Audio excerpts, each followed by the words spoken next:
Welcome to Misbehaving in Maine. I'm Dan Williams.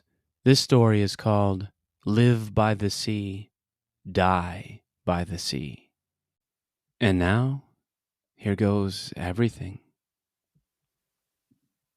In Cape Elizabeth, Maine, there's a breakwater made of granite blocks connecting Crescent Beach to Richmond Island, which sits 2,000 feet out in the Atlantic. At low tide, you can walk the rocks to the island. At high tide, your bridge disappears. It was August. My friend Martin and I, both of us 20 years old and everlasting, crossed over and spent wonderful hours exploring the island. There's a forest on either end, a field in the middle, and wild sheep everywhere. The sheep are leftovers from a long-dead farm.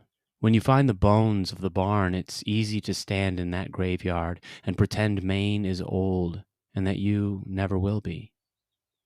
Richmond Island is known for its sheep, but it's famous for its pirates. They did business on Richmond. Captain Dixie Bull, Black Will, Paul's Grave Williams, and Captain Keefe, who, with a lantern, would ride his horse up and down the island in stormy weather, luring passing ships to their doom on the reefs. Martin and I kicked around for signs of piracy. We wanted skeletons in greatcoats and leather boots. We wanted gold. Instead, we found a lamb. This little lamb helped us invent a new name for Richmond Island. Half Sheep Island. Yes, the little lamb we found was half a lamb. His top half rested in a bowl of bloody grass. He looked like he was sleeping, and he passed a crazy cuteness test. If something can rip you in half and you still look cute, you are very cute indeed. The lamb led me and Martin to some thinking. If two dudes can cross the granite bridge, so can other carnivores, wolves and coyotes. We suddenly felt like trespassers. We suddenly felt hunted. We felt like pirates. Therefore, though the island was dangerous now, we weren't leaving. We ransacked the woods for treasure. Like scallywags, we discussed nothing but swag and women. On the far side of the island, we collected sea glass while big and bigger waves shoved us back, little by little. One huge wave forced me and Martin to stop looking for glass and start looking at the water, looking at the beach, which had thinned to a sickle. We looked at each other. Maybe it's time. Only one of us said this, but we both ran, back over the belly of the island, heading for the bridge. We ran like you run from coyotes, from the British Royal Navy, like you run from rising oceans. Finally, we reached the landward side of Richmond. There, we saw. The tide had cut the bridge in two. Our granite path went out from the island only 1,000 feet. Then it was gone. Underwater. Hurry! In a flash, we were standing at the bridge's end. There, the granite angled down into green water and white waves. The water, like the lamb, led us to thought. If two dudes swim right now, that's best. A later swim would take much longer. And the swim was already 1,000 feet long. I know that sounds like nothing, but remember the 1,000 feet were full of tall waves and cold water. 55 degrees. In Maine, the sun does its best, but it can't do much when it comes to the Atlantic, not even after a whole summer of trying. 55-degree air is very nice, but when it's water, science says you begin losing dexterity in 10 minutes. Good swimmers start looking like bad swimmers. It happens fast. But Martin and I didn't know these things, which means we didn't consider staying on the island, waiting for the tide to go out. That's 6 hours. Plus, it was summer, and summer is for swimming. We took out our phones and wallets, held them high, and then in all our clothes, shoes included, we walked into the waves. We swam, doing the side stroke, which allows a person to swim with one hand while the other holds phones and wallets in the air. We swam side by side at first, rising high on the waves and falling low between them. If you think the waves were with us, that we were all going in the same direction, you're wrong. They hit us broadside. Richmond Island and the submerged breakwater itself were to blame. They disturbed the tide, sending its waves sideways. But who cares? We were young. We were friends, brothers, bonded by this swim that was somehow taking a long time. Too long. 5 minutes, 10, 11 minutes, 15. Then we got separated. Martin pulled ahead. Had we been in 70-degree water, I would have watched this accomplishment of his with the usual anger. But in 55 degrees, I didn't care. I had no room for anger. All I had room for was just keep swimming, and fear. Turns out I had plenty of room for fear. Because something was wrong with my swimming. 3 things. I'm swimming one-handed. I'm slower and slower by the second. I'm sinking. What's wrong with me?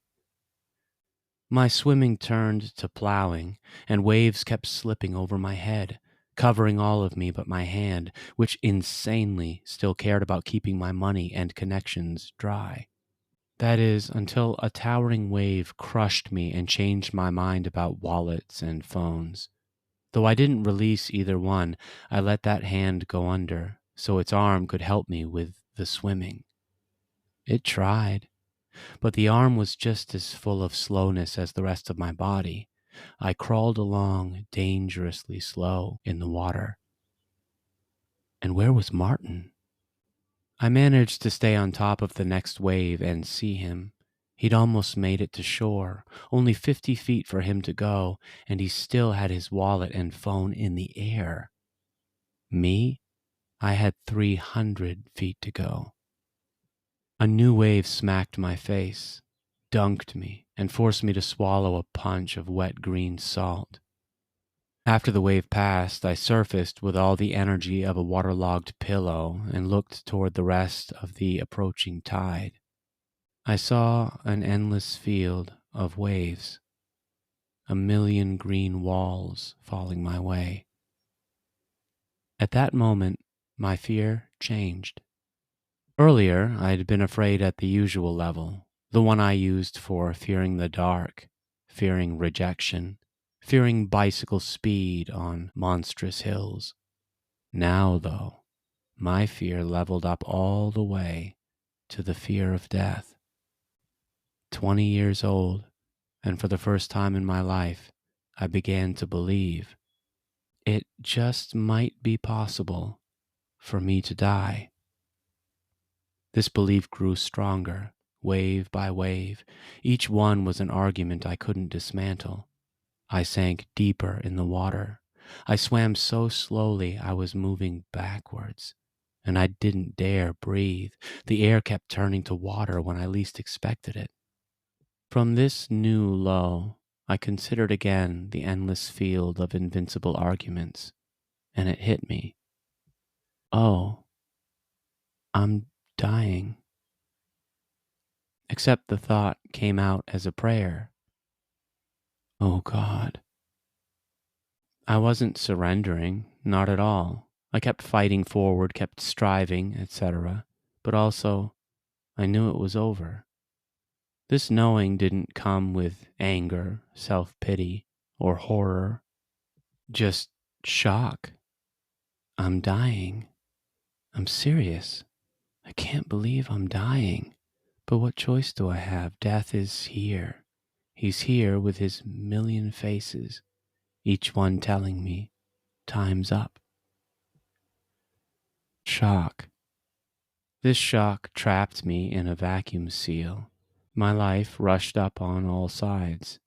Everything that had happened to me for 20 years, everything I expected to happen for the next 60 or so, all of it shrunk around me, turning to a room the exact dimensions of my body.